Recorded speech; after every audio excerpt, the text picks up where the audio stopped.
Bonjour à tous et bienvenue à La Chapelle en ligne. Je m'appelle Jean-René et je suis un des pasteurs ici à La Chapelle. Si c'est une de tes premières fois, je veux te souhaiter la bienvenue. Cette semaine, c'est le Dr. Glenn Smith qui nous apporte le message. On l'écoute ensemble et on se retrouve juste après. Donc, bonjour. J'aimerais vous demander de vous lever debout et par respect pour la lecture publique des textes bibliques, on va écouter pendant que Mélissa lit pour nous dans l'Évangile de Jean, chapitre 1er et les 18 premiers versets de cet Évangile. Mélissa. Au commencement était la parole. La parole était auprès de Dieu. La parole était Dieu. Elle était au commencement auprès de Dieu. Tout est venu à l'existence par elle, et rien n'est venu à l'existence sans elle. Ce qui est venu à l'existence en elle était vie, et la vie était la lumière des humains. La lumière brille dans les ténèbres, et les ténèbres n'ont pas pu la saisir. Survint un homme envoyé de Dieu, du nom de Jean. Il vint comme témoin pour rendre témoignage à la lumière, afin que tous croient par lui.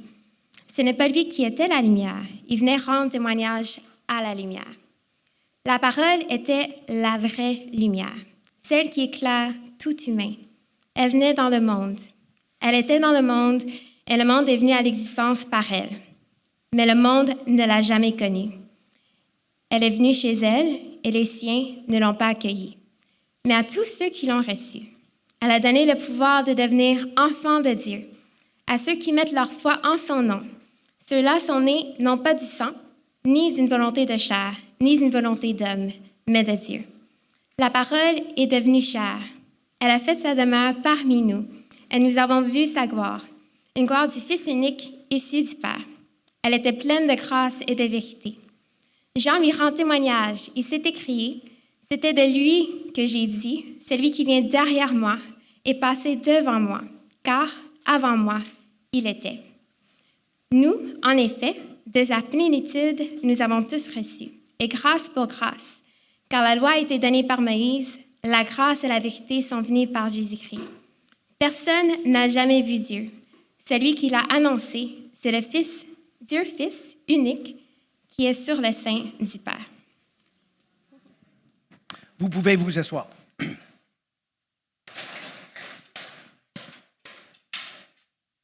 Il y a 2 semaines, Jérémie a terminé, si vous vous souvenez bien, la série sur les miracles.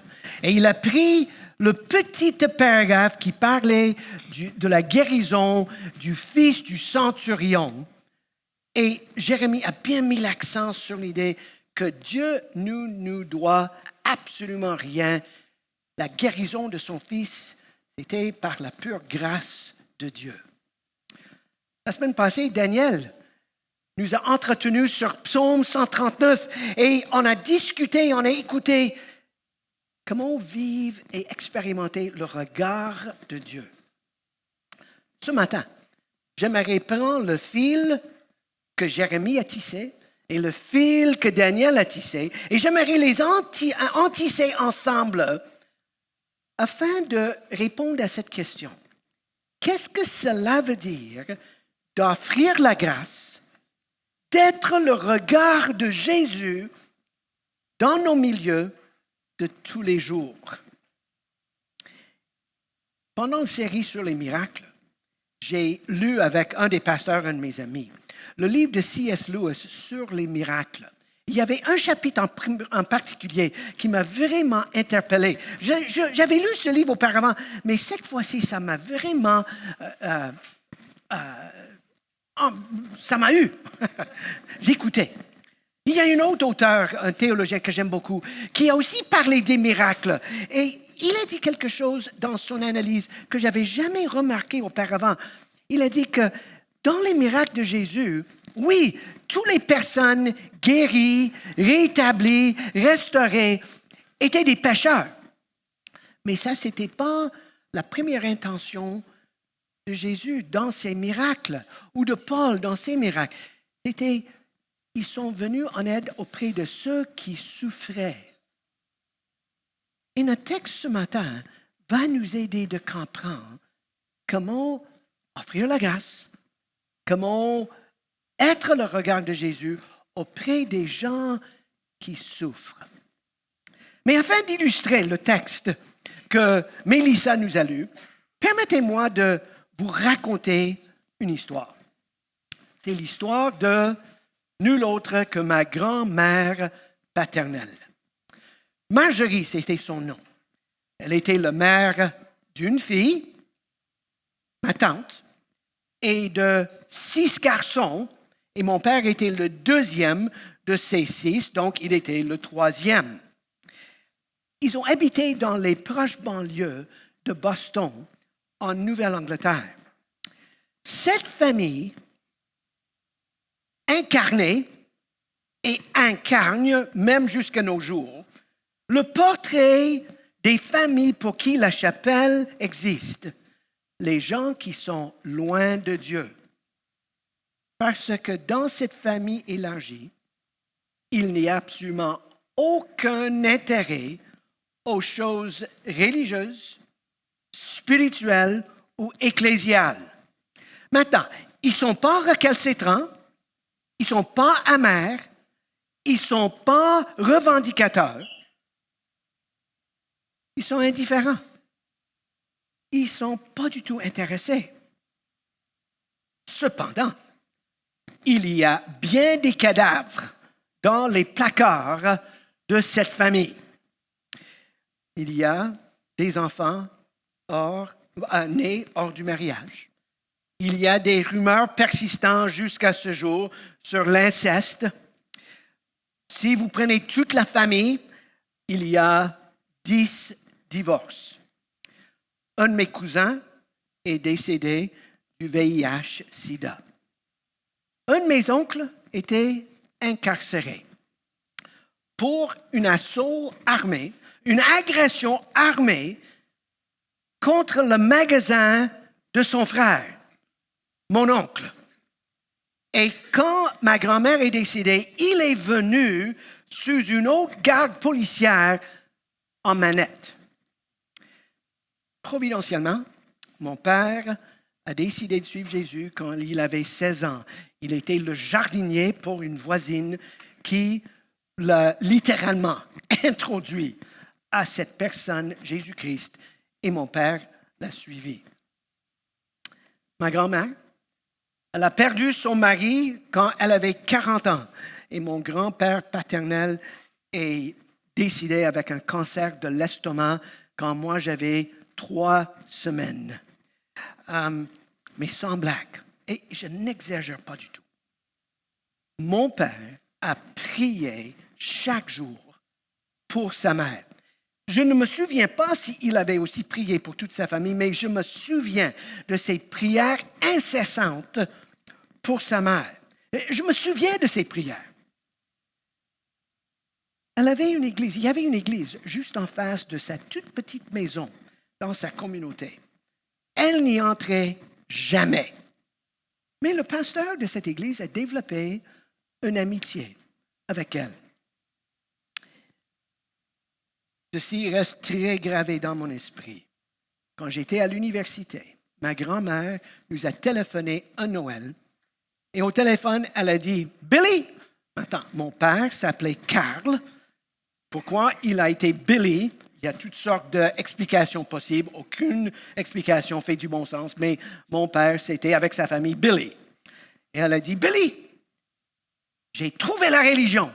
J'ai décidé de devenir une chrétienne. » Et mon père, probablement au chagrin de ma mère, a dit « Préparez vos valises, nous allons à Boston pour visiter grand-maman. » Et ma grand-mère, pour le reste de ses jours, a resté fidèle à Jésus. Maintenant, son histoire est miraculeuse, mais ça, ce n'est pas le plus grand miracle. Le plus grand miracle, c'était ce pasteur qui a persisté pendant des années d'être un ami à ma grand-mère et il l'a conduit au Seigneur. Et, pour vrai dire, ça c'est l'histoire du texte que Mélissa nous a lu. Moi, j'aimerais travailler en 3 temps ce matin. Tout d'abord, j'aimerais regardez le texte, les 18 versets. Et j'aimerais faire sortir 10 observations. Qu'est-ce que le texte dit? Ensuite, qu'est-ce que le texte enseigne? J'aimerais souligner une vérité, afin de terminer troisièmement avec qu'est-ce que ça veut dire pour nous aujourd'hui. Donc, commençons tout d'abord avec qu'est-ce que le texte dit, la première des 10 observations. Et le premier, c'est ceci. Ce texte est souvent reconnu comme le prologue à l'évangile de Jean. Quand moi, je faisais mes études bibliques et théologiques, j'avais un prof qui enseignait dans la cour. Et lui, il était de l'avis que Jean avait écrit son évangile, mais avant de fermer le boucle, comme on dit, il a décidé, j'ai besoin d'une intro. Donc, il a rédigé le dit prologue. J'ai décidé que je n'étais pas d'accord avec lui. Je pense que Jean a été très intentionnel dans ce qu'il a écrit, parce que quand il arrive à la fin de l'Évangile, écoutez ce qu'il a écrit. Jésus a encore produit devant ses disciples beaucoup d'autres signes qui ne sont pas écrits dans ce livre, mais ceux-ci sont écrits pour que vous croyerez que Jésus est le Christ, le Fils de Dieu, et que par cette foi, vous ayez la foi en son nom. Donc, la conclusion reflète parfaitement le prologue. OK. Deuxième observation. La structure du texte. En soi, c'est facile à lire. Il y a les versets 1 à 5 où Jean explique que la lumière arrive. Versets 6 à 13, Jean arrive. Et versets 14 à 18, il change maintenant de la troisième personne singulière pour la parole ou pour Jean. Et maintenant, il parle dans la première personne plurielle et il parle de nous. Donc, voici la structure. Mais il y a une autre façon de lire le texte. On peut appeler ce texte un texte miroir, où, si vous voulez, il y a un podium où le texte monte et le texte descend. Maintenant, nous sommes habitués cette semaine par les podiums. 27 Canadiens sont montés à bord du podium pour recevoir l'or, l'argent et le bronze. Et moi, je dis, Dieu merci pour les femmes canadiennes et pour les Québécoises qui ont reçu la vaste majorité de ces médailles. Sans les femmes, ça aurait été un échec total pour le Canada à Paris. Mais voici le podium. Le premier pas, c'est les versets 1, verset 1, dernier podium, verset 18. Deuxième podium, verset 2 et 3, verset 17. Verset 4 et 5, verset 16. Verset 6 à 8 sur Jean est complémenté par le verset 15 sur Jean. Pour arriver en haut du podium, dans le verset 12, où Jean a écrit ceci. La parole a donné le pouvoir de devenir les enfants de Dieu. Cet évangile, ce prologue, concerne ce pouvoir qui est donné au lecteur de devenir un enfant intime avec Dieu. Maintenant, il y a une autre chose qui est intéressante dans ce texte. C'est les mots qui sont entretissés dans le prologue. Dans les versets 1 et 2, le mot parole, parole, Dieu, Dieu, parole, Dieu. Verset 3, existence, existence. Verset 4 et 5, vie, vie, lumière, vie, ténèbres, ténèbres. Donc, tout au long, il y a une structure fascinante dans ce texte afin d'arriver à la conclusion avec des répétitions. Le mot unique est dit 2 fois. Grâce et vérité, 2 fois. Grâce sur grâce ou grâce pour grâce au verset 16. Et il faut, dans la structure, poser la question, quelle était la tactique de Jean pour structurer le prologue de cette façon? Il me semble que Jean était en train d'écrire un poème. Un poète essaie toujours d'entretisser des idées pour faire dégager du lecteur ou de la lectrice une émotion, une identification avec le thème. Et nous avons un texte qui est incroyablement bien rédigé et réfléchi. Donc, ça nous amène donc à la troisième observation. Au verset 1er, Jean a commencé au commencement. N'est-il pas intéressant que chacun des 4 évangiles dans le Nouveau Testament, Matthieu, Marc, Luc et Jean, font référence à un commencement. Matthieu, premier mot dans l'Évangile, premier mot dans le Nouveau Testament, le canon, Biblios, livre des origines. Mais ici en Jean, c'est au commencement. Et ça ne prend pas beaucoup de réflexion de dire où est-ce qu'on retrouve un au commencement? En Genèse, chapitre 1er. La Bible commence au commencement. Et Jean est en train de nous faire retourner à la création pour voir les bonnes intentions de Dieu. Donc, ça nous amène donc à notre 4e observation. Au commencement était le logos, la parole. Ce mot logos se trouve 45 fois dans l'Évangile de Jean. Et le logos, c'est cette expression divine qui est communiquée. Mais un logos, une parole, n'est pas silencieuse. Une logos, une parole, est quelque chose qui est dit à haute voix. Et le texte nous dit qu'au commencement était cette expression divine. Mais ça va de pair encore avec l'Ancien Testament. Parce qu'en Proverbes 8 et 9, nous apprenons que la sagesse a parlé. Okma a parlé. Et maintenant, nous voyons qu'il y a une persification de ce que Dieu dit à haute voix. Maintenant, 5e observation. Nous apprenons maintenant que la parole, le logos, était auprès du Père. Et la conjonction est ici importante. On peut le lire que le logos ou la parole était vers Dieu ou avec Dieu, mais auprès est beaucoup plus intime. Et c'est ça le sens que Jean voulait communiquer, que cette expression n'est pas simplement un même mot stéréotypé à qui de droit. Non, ça vient de quelqu'un qui est dans l'intimité avec Dieu. Et maintenant, on arrive avec notre 5e observation, notre 6e, parce que maintenant, le texte nous dit que la parole, le logos, était Dieu. Maintenant, le débat est le suivant. Nous sommes habitués en français que lorsqu'il y a une phrase avec un sujet, un verbe et un objet, que l'objet dans la phrase a besoin d'un article pour définir l'objet. Donc, l'objet peut être une personne, ça peut être une idée, ça peut être quelque chose, mais ça prend un article. Et vous n'êtes pas sans savoir, si vous avez jamais parlé aux gens qui questionnent la divinité de Jésus, comme les témoins de Jéhovah, tout le monde est tenté d'écrire pour Jean. Donc, ils vont dire que la parole était un Dieu. Voici le problème. Le grec est différent que le français. Et un substantif, un nom, un objet qui est dans la deuxième partie du phrase, ce qu'on appelle le prédicat, donc, n'a pas besoin d'un article.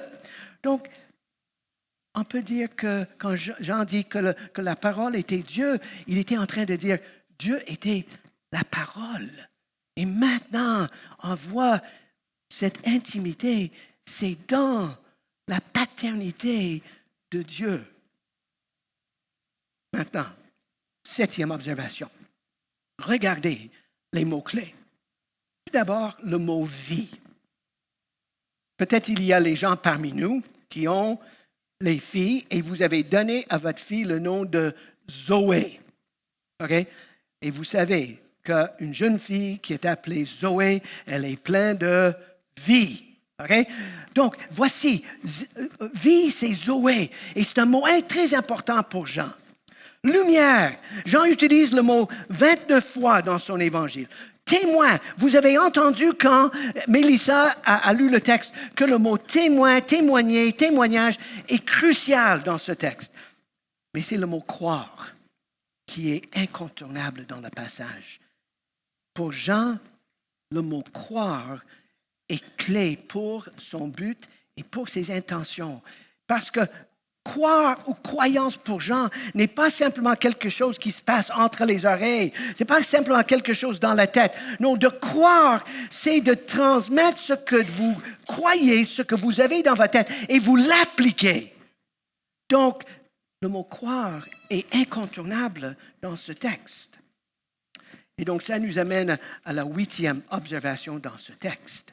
Et maintenant, Jean va dire au verset 11, « La parole est venue chez elle. » Et l'idée ici avec le « chez elle », c'est qu'il y a le sens d'un lieu, un milieu, une place, si vous voulez, mais un foyer, un chez-soi où il y a une vie intime, une familiarité, une reconnaissance. Donc, la 9e le suit. Et maintenant, au verset 14, nous lisons que la parole est devenue chair et elle a trouvé sa demeure chez nous. OK, petite illustration. Je suis plein d'espoir pour l'automne. Mais ça, ce n'est pas mon but ce matin. Pendant des années, croyez-le ou non, il faut que vous acceptiez ceci par la foi. Cindy et moi, nous étions des grandes campeurs.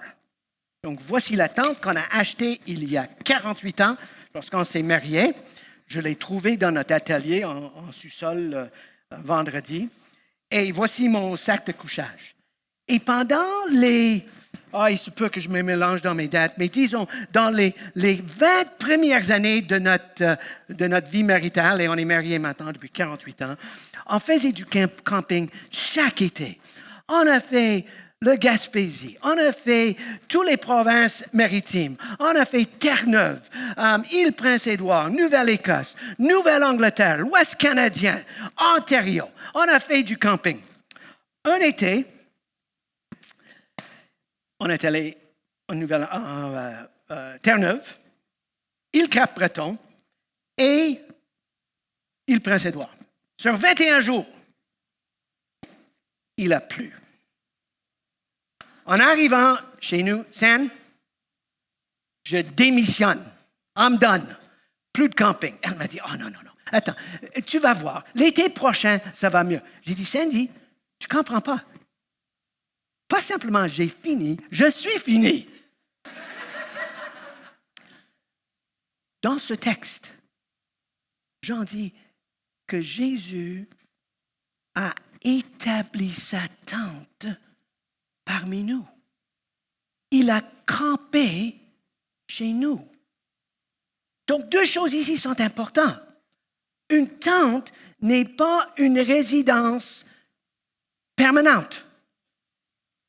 Donc, Jésus, comme Paul dit en Philippiens 1, n'a pas gardé comme quelque chose à garder à tout prix. Non, il a décidé de devenir un esclave parmi nous. Et Jean dit exactement la même chose.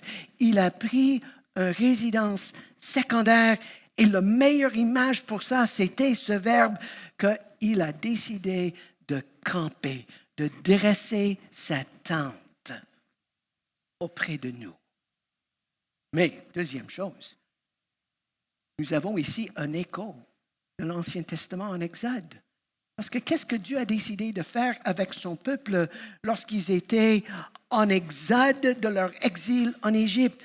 Dieu a donné les instructions pour faire monter un tabernacle. Et qu'est-ce qui était au milieu de cette immense tente? La présence de Dieu. Et Jean dit, comme Dieu a fait avec Moïse et avec notre peuple en exode, il a fait la même chose avec Jésus. Il est venu camper parmi nous. Qui m'amène à la dernière observation.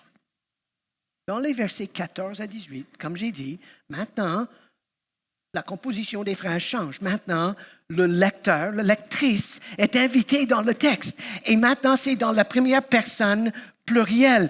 Maintenant, nous sommes dans l'histoire. Et Jean dit très clairement que Jésus-Christ est la parole, le Logos, et il est plein de grâce et de vérité. Versets 14 et 17. Il a offert grâce sur grâce, qui voulait dire que Moïse est venu avec le Torah, avec la loi. Ça, c'était un signe de grâce. Mais Jésus est venu une grâce sur grâce ou une grâce pour grâce avec la vérité et la grâce. Il dit que personne n'a vu Dieu. Et n'importe quel juif aurait compris ça.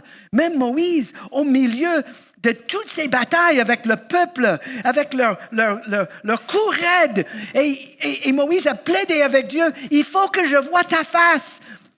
Et Dieu a dit, non, tu ne peux pas voir ma face, mais tu veux voir mon dos et je vais te montrer ma présence.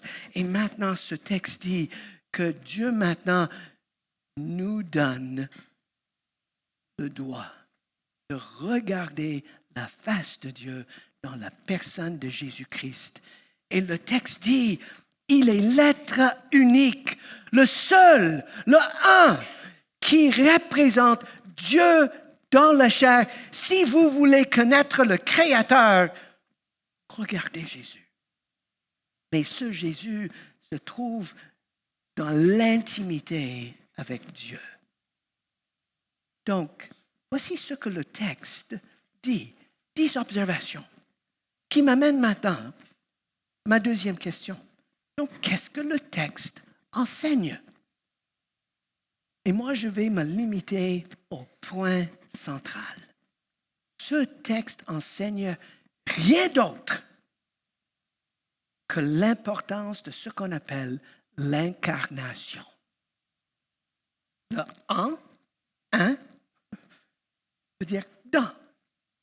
Carner la chair. Dieu a pris la forme d'un être humain et il a incarné dans la chair, dans un corps. Il est devenu un homme auprès des hommes, un être humain auprès des êtres humains. Il est devenu Dieu dans la chair. Ça, c'est l'incarnation. Donc, le point ici est l'enseignement de ce texte. Le grand projet de Dieu, c'est d'établir son règne ici-bas. Ça, c'était l'intention au commencement en Genèse chapitre 1er. Le mal, le péché, la mort a dérouté le projet. Donc Dieu, en Jésus-Christ, a redémarré pour faire étendre ce projet sur tout le cosmos. Et la stratégie pour y arriver, c'était l'incarnation. Donc, ça veut dire que Dieu avait une intention dès le début et il l'a réalisée dans l'incarnation de son Fils. J'avais mentionné ce livre de C.S. Lewis que j'ai lu. Et dans un chapitre où il parle du plus grand miracle, donc, le plus grand miracle selon Lewis, c'est l'incarnation. Parce que sans une incarnation, il n'y a pas de résurrection. Sans l'incarnation, il n'y avait pas la guérison de ce petit fiston du centurion. L'incarnation, c'est la clé de la lecture sur le miraculeux dans le Nouveau Testament. Et regardez ce que Lewis a dit dans ce chapitre. Nous croyons que le soleil est présent dans le ciel à midi, en été, non parce que nous pouvons le voir clairement. En fait, nous ne pouvons pas, mais parce que nous pouvons voir toutes les autres choses. Donc, mes amis, quand nous voyons l'incarnation de Jésus, quand nous lisons l'histoire, on ne peut pas répéter l'incarnation pour le tester scientifiquement. Non, mais nous pouvons par l'histoire avoir une idée, mais on ne peut pas voir tous les détails de façon très, très claire. Mais lorsque nous voyons tout le projet de Dieu, l'incarnation nous dit, nous comprenons, Dieu est devenu un être humain auprès des êtres humains pour se faire connaître. Et maintenant, on arrive à la troisième question. Comment pouvons-nous appliquer ce texte? OK. 10 observations sur le passage. une interprétation, un clé, l'incarnation. Mais comment l'appliquer? OK. De façon négative, nous avons une méchante tendance dans nos milieux de penser que si je développe assez de connaissances, si je développe un paquet d'infos, data, je vais prouver que je suis un vrai chrétien. Moi, j'appelle ces personnes, j'ai appris ceci d'un de mes grands amis, un philosophe, il a dit, c'est ça qu'on appelle une foi désincarnée. On vit notre foi du cou en haut. C'est pas ça la foi chrétienne. On ne parle pas de plus de connaissances. On parle de vivre la foi dans nos corps, dans notre chair, ici. Mais comment le faire? Encore, regardez ce que Jean a dit en citant Jésus. Jean 17. Comme tu m'as envoyé, Jésus a prié pour ses disciples, m'a envoyé dans le monde. Moi aussi, je les ai envoyés dans le monde. Et Jean 20, 21, en parlant à ses disciples, après sa résurrection d'entre le mort, il a dit, Jésus leur a dit de nouveau, que la paix soit avec vous. Comme le Père m'a envoyé, je vous envoie. Pour ainsi dire, la stratégie, c'est pour Jésus d'envoyer des disciples et de nous envoyer dans le monde des êtres humains auprès des êtres humains. Maintenant, soyons concrets ici. Dieu aurait très facilement dit, OK, moi je vais opter pour une stratégie d'écrire dans le ciel, j'existe, croyez en moi. C'était une option. Ou Dieu aurait pu très facilement inventer l'Internet 2000 ans plus tôt que prévu et utiliser Facebook, Instagram, TikTok pour simplement dire « Hey guys, me voici, j'existe, croyez en moi ». Mais Dieu n'a pas opté pour l'écrire dans le ciel ou il n'a pas opté pour les médias sociaux. Il n'a pas opté pour écrire un livre. Il n'a pas opté pour une diffusion téléphonique, télévision, radiophonique. Qu'est-ce qu'il a opté pour? Il a envoyé son Fils, un être humain, auprès des êtres humains. Et ce texte nous invite d'être la parole incarnée auprès de nos voisins. Si vous allez au cégep, vous avez 10 jours de vacances, donc bon courage, mais à votre cégep, à votre université, auprès de votre famille élargie, mes amis, ce texte dit, vous êtes Jésus auprès de ce monde. Donc, il me semble qu'il y a 2 choses très concrètes que nous pouvons faire de bien appliquer ce texte. Moi, j'ai calculé ce matin. Nous serons entre 1300 et 1400 personnes dans nos 3 services, adultes, ici à la chapelle ce matin. Disons que chacun de nous prend la ferme résolution cette semaine d'écrire sur une page dans un journal de bord le nom de 20 voisins, voisines, amis, au travail, collègues, cégep, l'université, et commencer de prier pour la vie spirituelle de 20 personnes. Ça veut dire que le chapelle va prier cette semaine pour 28 000 Montréalais et Montréalaises. Mes amis, soyons pratico-pratiques ici. On ne peut pas simplement lire ce texte et dire « Oh, Dieu, tu avais une très bonne idée. » Dieu dit « Oui, j'avais une très bonne idée et l'idée, c'est vous. » Donc, Dieu veut qu'on prie, mais Dieu veut aussi qu'on passe à l'action. Et mes amis, trouvez une façon d'être un ami et d'accompagner ces 20 personnes. Dans le passé, j'ai partagé avec vous les exemples de peut-être j'étais patient, peut-être Dieu simplement a décidé de m'utiliser malgré moi, mais d'accompagner les gens pendant les longues périodes de temps. Et actuellement, j'ai mes 20 voisins et voisines pour qui je prie. Je fais les choses avec eux. Le progrès spirituel est incroyablement lent. Mais je me souviens de ce pasteur avec ma grand-mère, mon père avec ma grand-mère. Et je dis, OK, je vais persévérer. J'ai décidé cet été de faire quelque chose.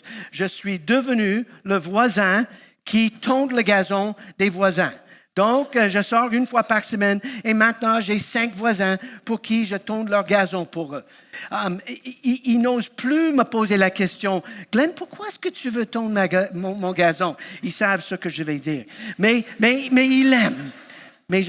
Et merveilleusement, jeudi soir, j'ai eu une excellente discussion avec un de mes nouveaux voisins juste sur comment être un bon papa auprès de ses 2 petites filles. Vous voyez, mes amis, c'est pas compliqué. Mais de prendre l'initiative parce que Dieu veut que vous soyez la parole incarnée dans votre milieu.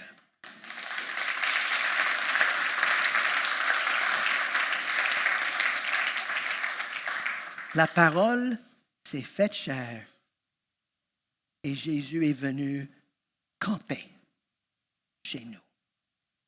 Nous sommes invités de camper auprès de nos voisins, nos voisines, nos amis, nos collègues, nos co-étudiants, co-amis, là où ils sont, pour que Jésus soit honoré.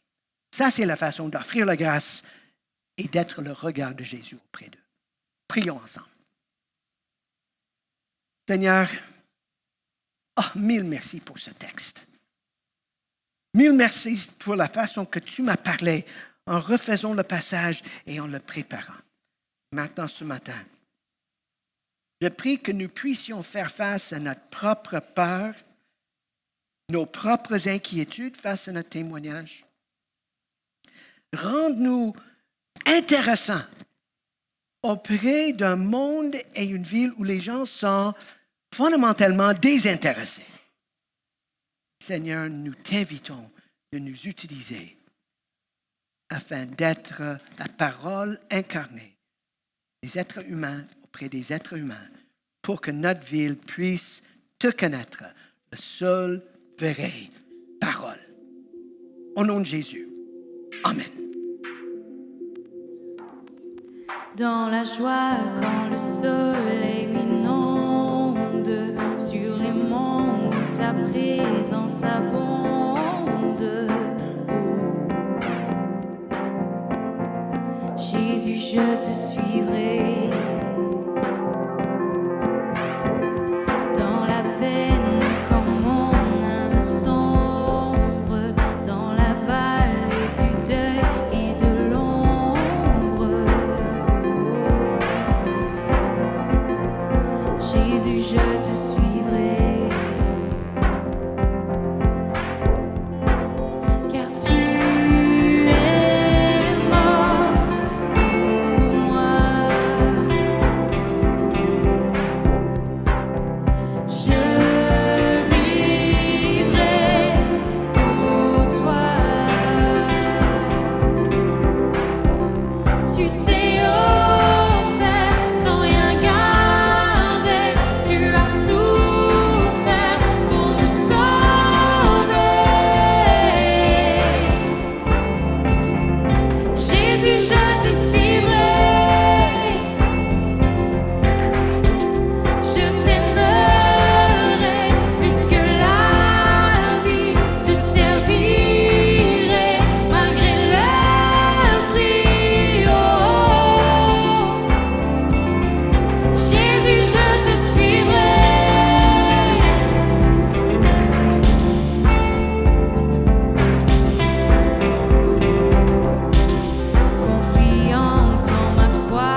Merci Dr. Glenn pour ce message qui nous rappelle que tout comme Jésus l'a été sur la terre, nous sommes appelés à être la lumière de ceux qui nous entourent. Ce n'est pas en ayant plus de connaissances que nous ferons la différence, mais c'est en vivant notre foi en action.